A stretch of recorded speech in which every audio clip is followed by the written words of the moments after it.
անցակետը եւ ովքեր որ չգիտեն, Ալիջանը այսինքն մեր կողմից Մարգարայի անցակետն է, իրենց կողմից Ալիջանի, ինչ վերաբերում է հետագա զարգացումներին, թույլ տվեք հիմա բան չասեմ, երբ որ ժամանակը գա, պատշաճ կերպով կտեղեկացնեմ։ Ես թույլ տվեք հիմա բան չասեմ, որովհետև ես ուզում եմ հայտնել որևէ բան, երբ որ դա տեղի ունենա, բայց պայմանավորվածություն 2000, չէ, պայմանավորվածություն կա դեռ 2022 թվականից, որ պետք է երրորդ երկրների եւ դիվանագիտական անձնագրեր կրող անձանց համասահման բացվի, այլ բան հիմա թույլ տվեք չասեմ, երբ որ ժամանակը դա։ Մի հարց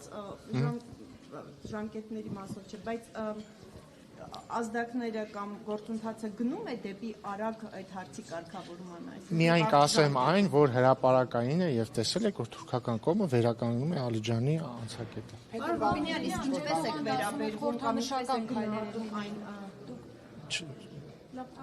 Հա, եկեք։ Էրդողանը ասում էր, որ տարվա սկիզբ 2026 թվականի սկզբին խորհրդանշական քայլեր են լինելու, դուք այս տրամաբանության մեջ եք տեսնում եւ ավելին չպետք է սպասել սավանների բացումը, միայն խորհրդանշական քայլեր կլինեն։ Չեմ ուզում այս թեմայով շատ բան ասել, ոչ թե որովհետեւ ինչ որ թաքցնելու բան ունեմ կամ չեմ ուզում ձեզ ինֆորմացիա տալ, այլ Հայաստան-Թուրքիա կարգավորման գործընթացում իմ փորձը ցույց է տալիս, որ ավելի լավ է սպասել ինչ որ բան լինի, այդ ժամանակ հայտարարել։ Ես չեմ ուզում որևէ կերպ գործընթացներին վնաս տամ։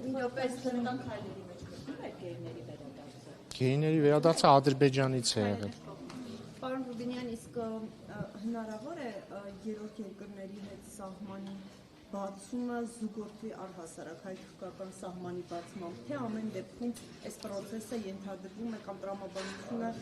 շարունակվելու է այս փուլային տարբերակով։ Եթե մեր դիրքորոշումը մշտապես այն է եղել, որ մենք ուզում ենք ունենալ ամբողջապես բաց սահմաններ հենց վաղը եւ հաստատված դիվանագիտական հարաբերությունները հենց վաղ է եւ այս առումով մեր դիրքորոշման մեջ բան չի փոխվել, բայց այնուամենայնիվ մենք ունենք նաեւ հստակ պայմանավորվածություն 2022 թվականին ձեռք բերված երրորդ երկրների քաղաքացիների եւ դիվանձնագրեր կրող անձանց համասահմանը բացելու վերաբերյալ եւ հույս ունենք, որ շուտապույտ կիրականացվի։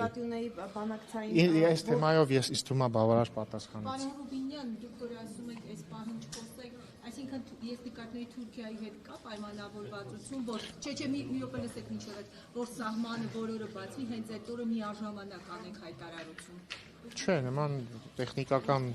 քննարկում չի եղել։ Իսկ ինչպես եք վերաբերվում այն հանգամանքին, որ Թուրքիայից ամեն դեպքում շարունակում են կապել երկու process-ները, հայ-ադրբեջանական ամբողջական կարգավորումը, հայ-թուրքական հետ շարունակում են նշանակել, որ ամեն դեպքում վերջնական բացումը հայ-թուրքական սահմանի զուգորդվելու է հայ-ադրբեջանական ամբողջական Այդ առումով եւս մեր դիրքորոշման մեջ բան չի փոխվել, Հայաստան-Թուրքիա հարաբերությունների կարգավորման գործընթացը եւ Հայաստան-Ադրբեջան գործընթացը տարբեր գործընթացներ են, բայց բնականաբար, քանի որ նույն տարածաշրջանում են, կարող են փոխազդել միմյանց վրա եւ մենք կարծում ենք, որ Հայաստան-Թուրքիա կարգավորման գործընթացում առաջընթացը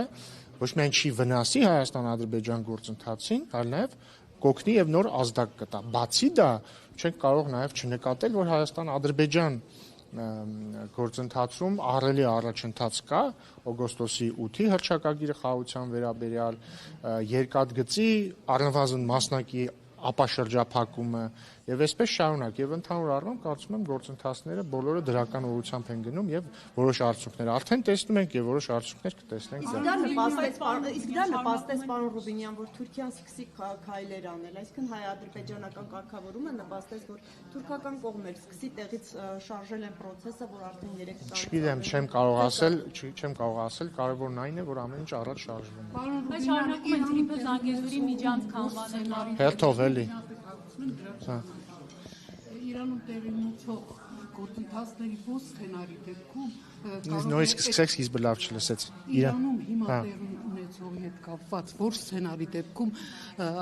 ձեր այդ բոլոր ծրագրերին կսպառնա եւ առհասարակ Հայաստանի անվտանգությանը կսպառնա։ Իրանի հետ գործընթացների հետ կապված գիտեք, որ մեզ պետք է մենք հետաքրված ենք, որպեսզի Իրանում իրավիճակը կայուն լինի եւ հույս ունենք այդպես էլ կլինի եւ այդպես էլ կա, իսկ մեր այսինքն ծրագրերի հետ կապված որևէ դեպքում էլ որևէ սպառնալիք չի լինի։